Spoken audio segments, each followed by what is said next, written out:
Bilbo? Bilbo Baggins! There you are. Bilbo, we're going to make a dice roller. One that looks like your home at Bag End, in the Shire. And by the way, greetings.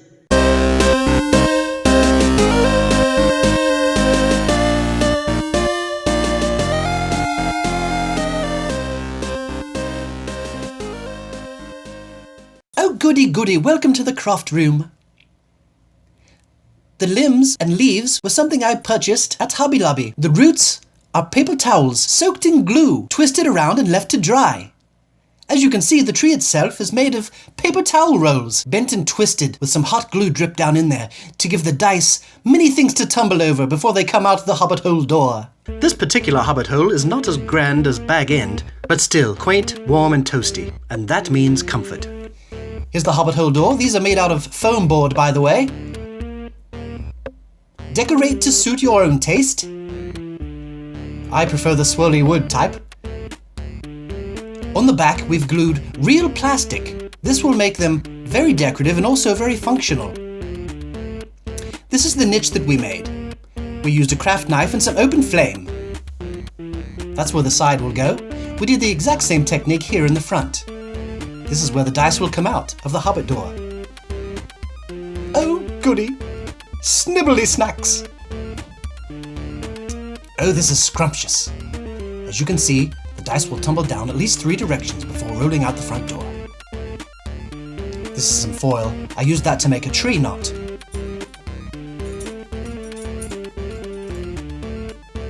This is a close look, so you can see very well how I tried to blend everything in with the glue. That way, when it's all painted up, it'll blend in quite nicely indeed.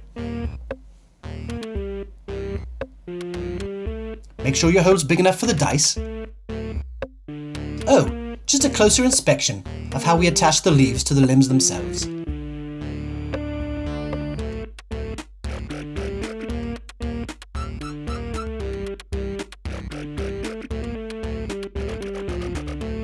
Oh, goody, goody, goody, it's time to paint. As you can see, I like to paint very quickly. Lobelia Sackville Baggins was in such a hurry to sell me these brushes for some reason. They're quite good brushes.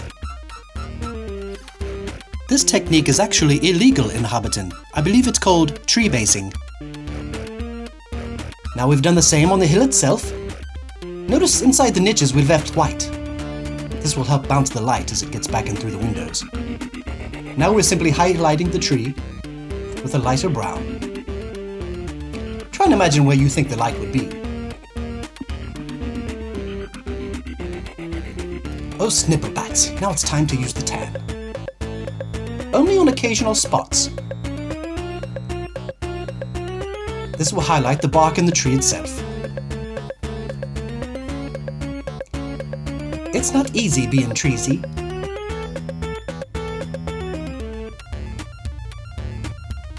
Etc, etc. It should look a little something like this when you're through with this step.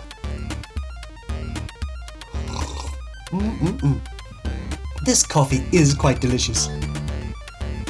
Mix in some white with the tan we just used. Now we're ready to tell our piece where the light's going to be bouncing off. Just here and there, wherever you think the light may be, use your imagination. Remember, there's no wrong. This is your interpretation of a Hobbit hole. There we go, the tree's all painted and tickled.